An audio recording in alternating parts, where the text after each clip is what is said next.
I kërkova atij, i thash, a ke informacion që zoti Meta nuk udhton drejt Amerikës? Po, më tha. Po pse se merr vizën?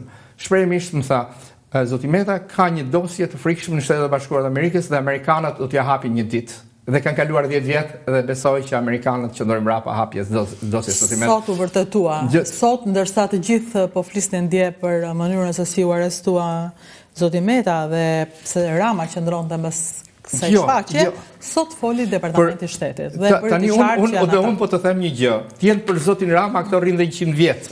Kurse Shtetet e Bashkuara të Amerikës, siç duket, edhe nga thënia e ambasadorit, unë e pyeta cilat janë motivet e dosjes.